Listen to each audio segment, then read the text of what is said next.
Who is my neighbor? Shh, we're not to that part yet. Who is my neighbor?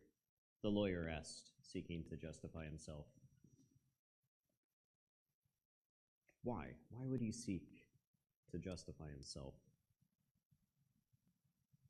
This was a question that I don't think I ever really sought an answer out to. My first several times upon this text, certainly not while I was growing up.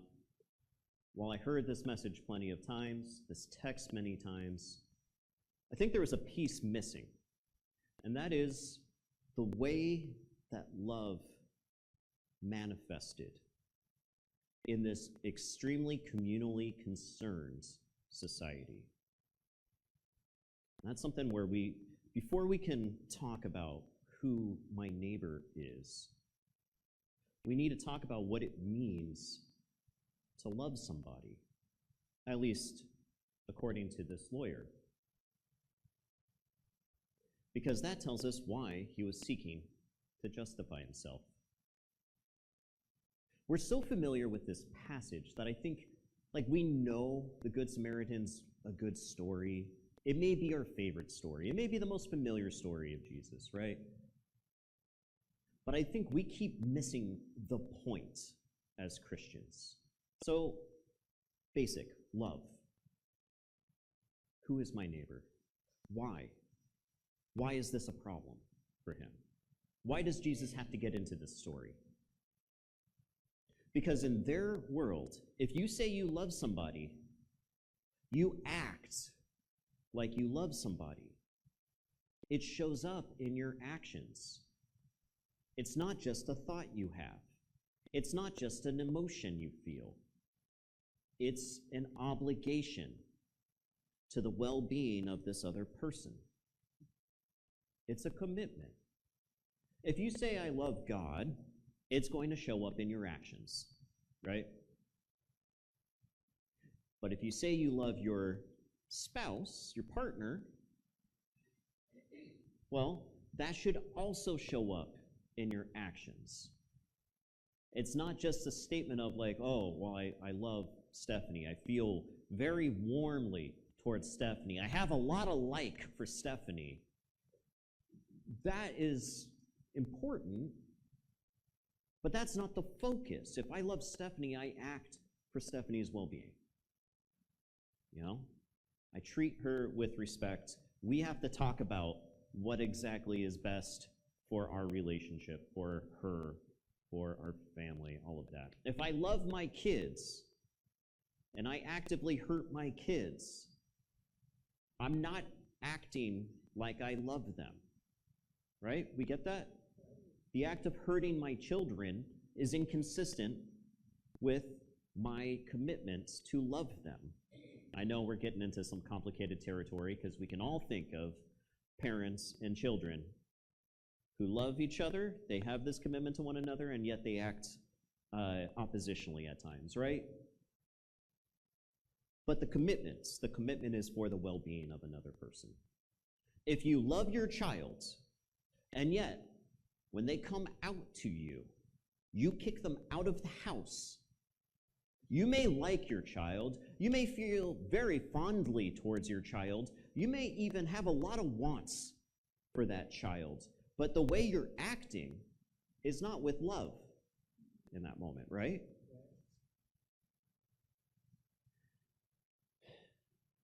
And so, this man, this lawyer, this expert on the Torah, the religious law of his society, he's able to say the greatest expectation in the Torah is to love God and love your neighbor as yourself. But he also recognizes, I kind of want out of that for some folks. Tell me who the inside group is and tell me who the outside group is. Who is inside my obligation, my commitments for the well-being of others? And tell me who the outside of that is. Who do I not have to love? Who can I treat with indifference? Who can I treat maybe even with hate? This is why he's seeking to justify himself. This is why he's asking the question, who is my neighbor? And to answer this question, this is the catalyst for the story of the Good Samaritan. This is why Jesus creates this beloved narrative to help make an important and still very difficult to grasp point. You see, once upon a time, there was a man, a Jewish man, who was going from Jerusalem to Jericho. Jericho's a nearby town. It's a steep road. It's a dangerous road, even though it's kind of a short distance, like 9 miles. But there are places all along this craggy road where people could hide. And wouldn't you know it, this man ends up getting jumped, stripped naked, mugged, and beaten, left half dead, our text tells us. This is bad news. This would be a horrible day for anybody. Well, lucky for him, we've got a Levi coming. Now, Levites were a tribe that were responsible for kind of keeping the religious establishment running.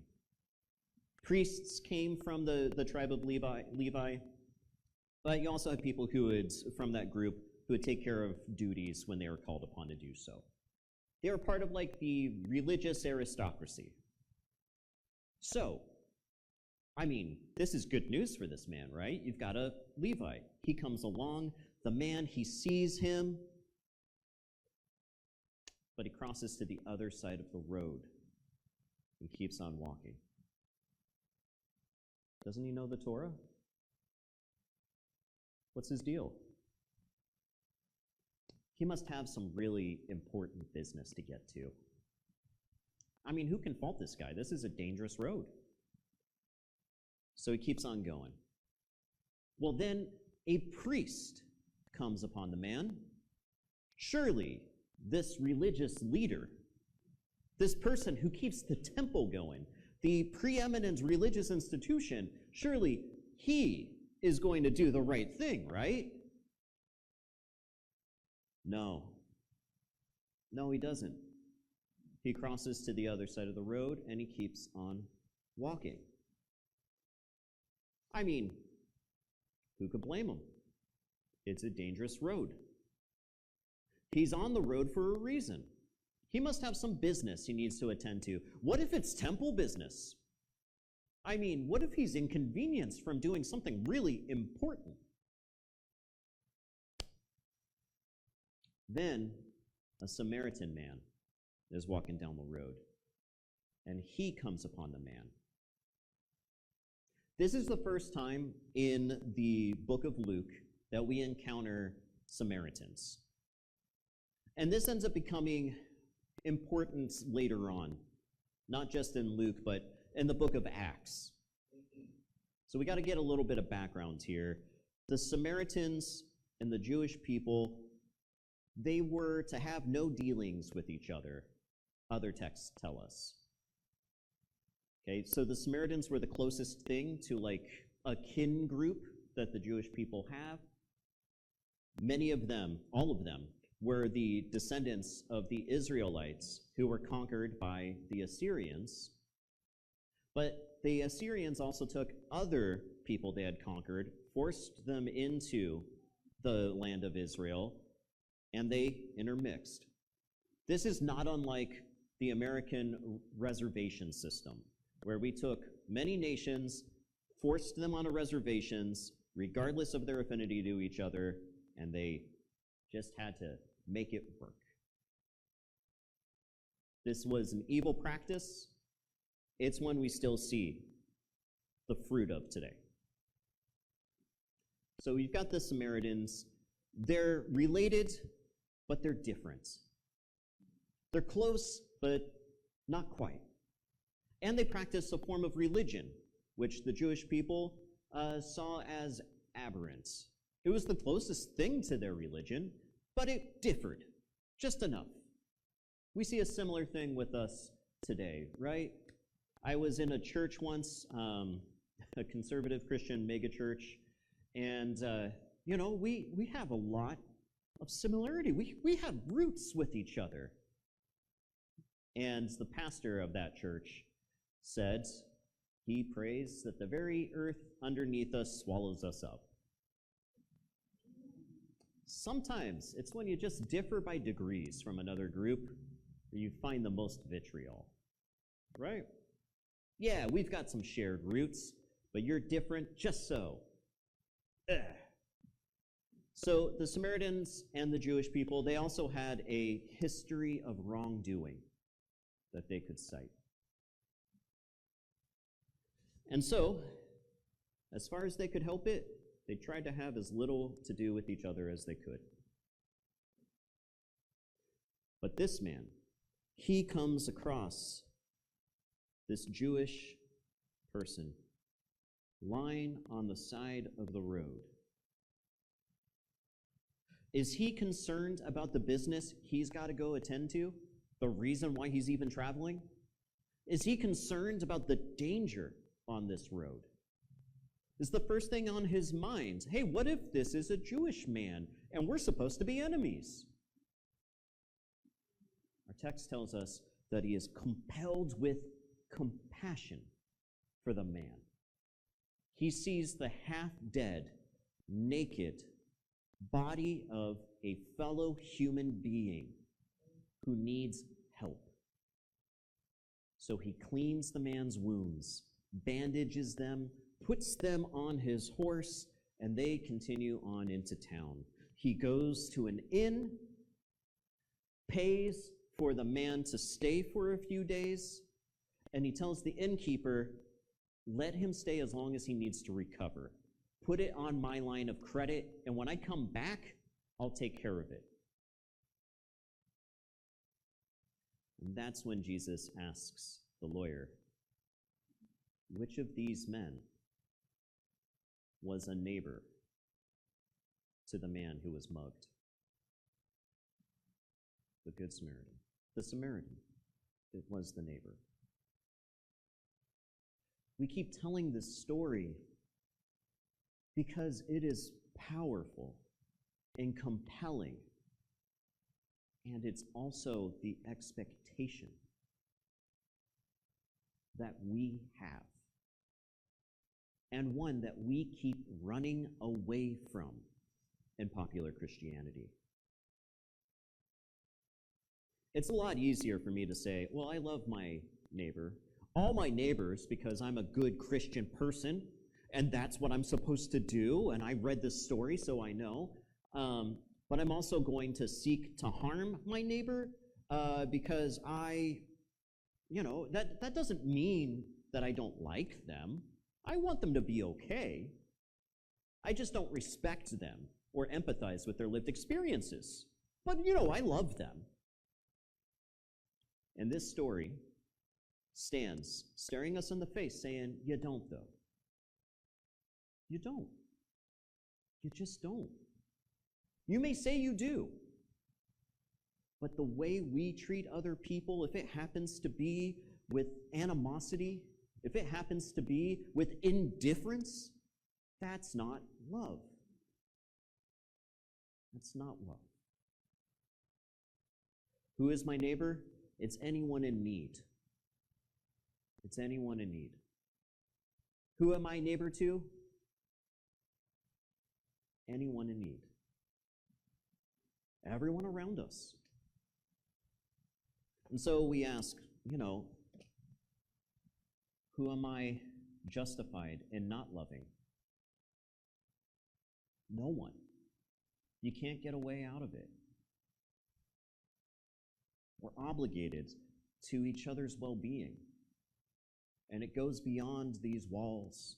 It goes beyond the barriers that we create of religion, of housing status, of ethnicity, of border, of race, of sexual orientation and gender.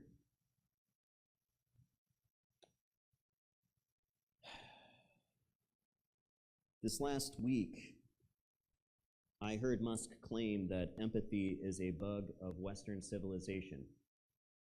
This was in a Joe Rogan podcast. Empathy is a bug of Western civilization. Wow. What a big problem. You see, it allows other people to take advantage of our goodwill.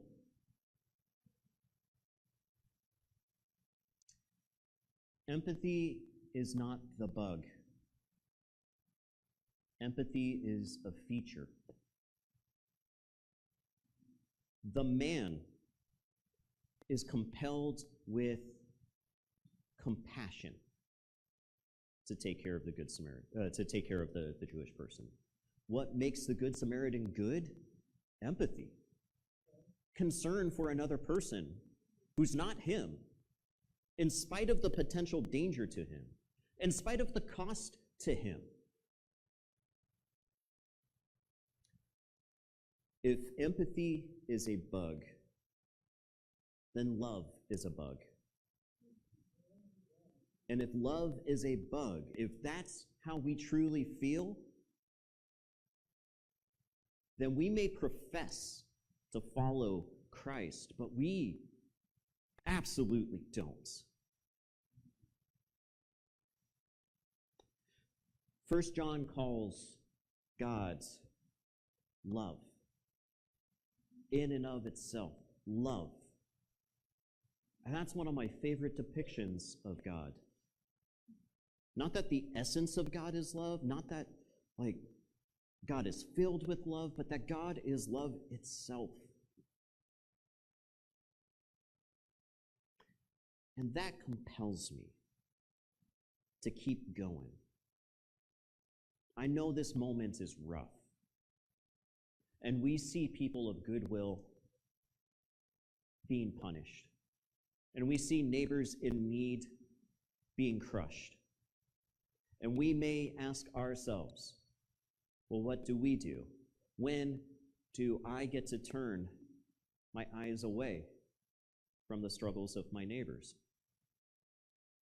When can I just be indifferent? Because empathy hurts. Love hurts sometimes. To be compassionate for another person who is suffering asks us to be willing to commit our souls to their well-being. And that is rough. But we are not walking on this road alone. We're not solo travelers on the path of love.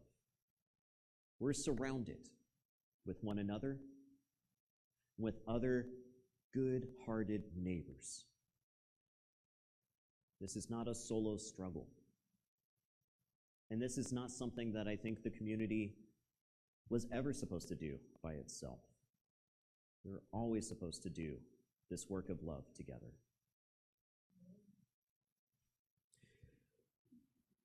And that keeps me going. I hope it keeps you going. And when you're out and about this week and you're feeling like you just can't have any more, I want you to take some deep breaths. Remember, this doesn't all depend on you. We've got other good Samaritans that we walk this road with. And when we fail, when we call our neighbors by the wrong names and the wrong pronouns, when we fall short of our own values and we trip up and we fall guilty of a prejudice, we're going to pick ourselves back up. We're going to lift each other up. And we're going to try again. Because we don't do this alone.